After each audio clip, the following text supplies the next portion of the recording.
연일 이어지는 폭염, 단순한 이상기후를 넘어서 기후위기의 경고음이 점점 더 커지고 있는데요. 이 같은 극한 날씨에 어떻게 대응해야 할지 오늘은 한국환경연구원 최열아 선임연구원과 기후위기 대응 방안에 대해서 이야기 나눠보겠습니다. 박사님 어서 오십시오. 네, 안녕하십니까. 네. 지난해보다 26일이나 빨리 찾아온 폭염으로 정말 많은 분들이 힘든 시간을 보내고 계신데요. 근데 사실 올해 장마부터가 좀 달랐잖아요. 평년보다 좀 빨리 시작을 했었잖아요. 근데 제주나 경남 같은 경우에는 2주밖에 되지 않고 빨리 끝났었단 말이에요. 거기서부터 조금 이상하지 않았나 싶은데요. 네. 이렇게 전국에 폭염과 열대야가 기승을 부리고 있는데 평년과는 좀 다른 패턴을 보이고 있는데 이유가 무엇일까요? 기본적으로는 이제 기후변화에 따른 해수온의 상승에 저는 이유를 찾고 싶은데요. 기후변화가 계속되면서 그 북태평양의 해수온 자체가 매우 높이 올라갔어요. 그러면서 북태평양 고기압이 굉장히 일찍부터 발생해서 북상을 하고 있고, 그다음에 여름철에 저희 우리나라에 영향을 주는 티벳 고기압이 내려오면서 두 고기압이 만난 상황이어서 거기서 고온 다습한 이제 공기가 유입되고, 그다음에 고기압이 계속 만나고 있으니까 강한 일사량 이런 것 때문에 장마 전선이 굉장히 북쪽으로 이미 빠르게 올라가 있고요.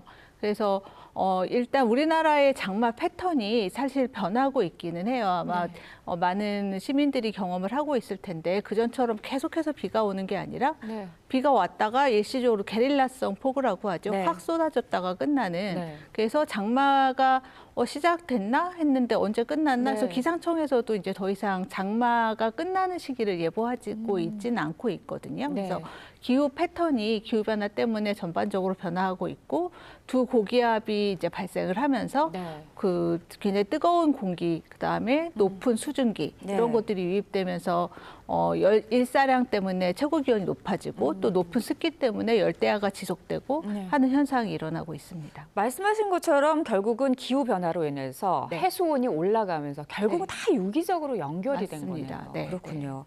아직 7월 초입니다. 근데 벌써부터 밤낮으로 이 찜통더위에 열대야 때문에 잠 못 이루시는 분들도 진짜 많거든요. 어떻게 보면은 이제 폭염이 이제 시작됐다고 봐야 되는데 7월 초란 말이죠. 이게 어느 정도까지 이어질지 사실 예측하기는 어렵겠지만 어떻게 보십니까?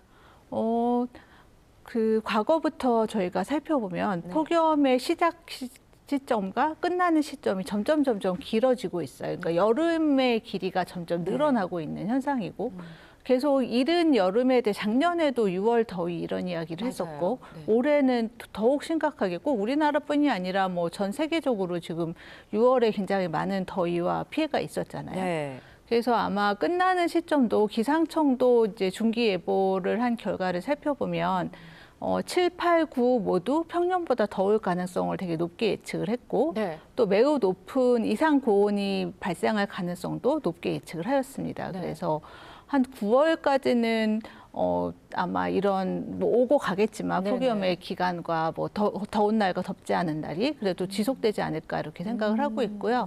아마 계속 그 해가 갈수록 여름이 끝나는 시기는 이제 점점 늘어나가지고 지금 현재는 그러니까 2001년부터 19년까지 과거 20년을 보면 폭염 일수가 이제 기상청에서 발표하기를 8.8일이라고 이야기를 하고 있는데 평균적으로 앞으로 이제 21세기 후반 2100년대가 되면 79.5일까지 증가할 거라고 하거든요. 그러니까 뭐 이와 같은 더위가 79일이면 거의 3달을 굉장히 높은 기온에서 이제 살 수밖에 없는 그렇게 이제 이런 상태로 기후변화가 지속된다면 그럴 가능성이 있습니다. 상당히 심각한데요. 지금 말씀하신 것처럼 8.8일에서 70일 이상으로 이어진다면 문제가 한두 개가 발생하지 않을까 싶습니다.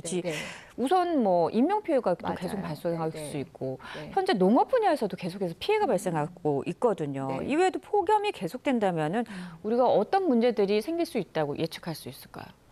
일단 이제 폭염에 의해서 가장 직접적으로 피해를 받는 것은 지금 말씀하신 것처럼 온열 질환자 발생, 또 온열 질환으로 인한 사망이 있을 거고, 인명 피해에서는 그다음에 뭐 농산물이 피해 뭐 고사한다던가 축산물 뭐 가축 폐사도 있고, 뭐 산유량이 줄어들고 뭐 산란량이 줄어들고 여러 가지 그런 피해도 있을 거고, 그 외에도 뭐 도로에도 그 아스팔트 온도가 굉장히 뜨거워지잖아요. 그래서 뭐 타이어가 펑크 나서 교통사고가 일어나기도 하고, 그다음에 KTX 그 철로선도 너무 뜨거워지면 뭐 휘어지기도 하고, 뭐 항공기가 못 뜨는 일도 발생을 해서 뭐 도로 교통 측면에서도 문제가 있고, 또 뭐 이런 날은 거의 에어컨을 끌 수가 없잖아요. 그러면 이제 전력 사용량, 그래서 전력 수급에 문제가 생길 가능성도 있고, 또 전력을 공급하는 측면에서도 뭐 송전탑이나 뭐 이런 것들에서도 다 그것들이 이제 뜨거운 열에 이렇게 더운 더위를 예측하고 만들지 않았기 때문에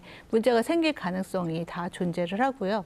이건 그러니까 일차적인 피해로 봐서 이제 많은 분들이 내 이야기가 아니라고 생각을 할 수가 있어요. 그러니까 농산물 피해는 농민의 일, 뭐 이렇게.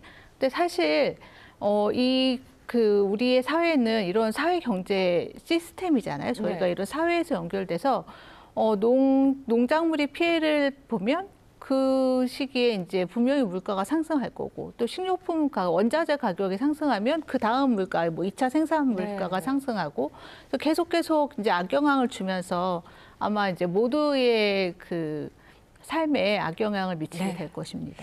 자, 그렇다면은 이 기후 위기 어떻게 우리가 대응을 해나가야 될지 짧게 좀 말씀을 들어보도록 하겠습니다. 네, 뭐 지금 기후 위기에서 지금 뭐 굉장히 이제 폭염이 앞으로 더 심각해질 수도 있다라는 말씀을 드렸고, 이미 뭐 스페인이나 유럽에서 뭐 46도, 작년에 캐나다에서도 뭐 그래서 무슨 어패류가 다 폐사하는 정도의 일이 일어나고 있거든요.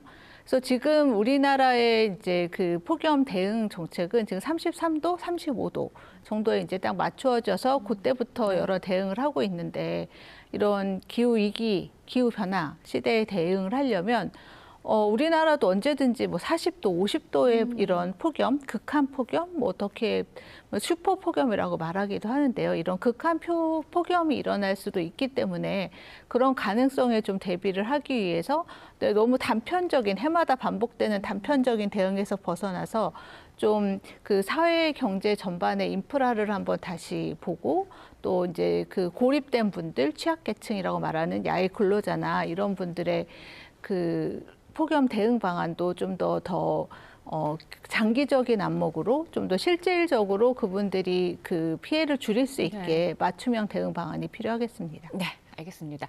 자, 오늘 말씀은 여기까지 듣도록 하겠습니다. 고맙습니다. 네, 감사합니다.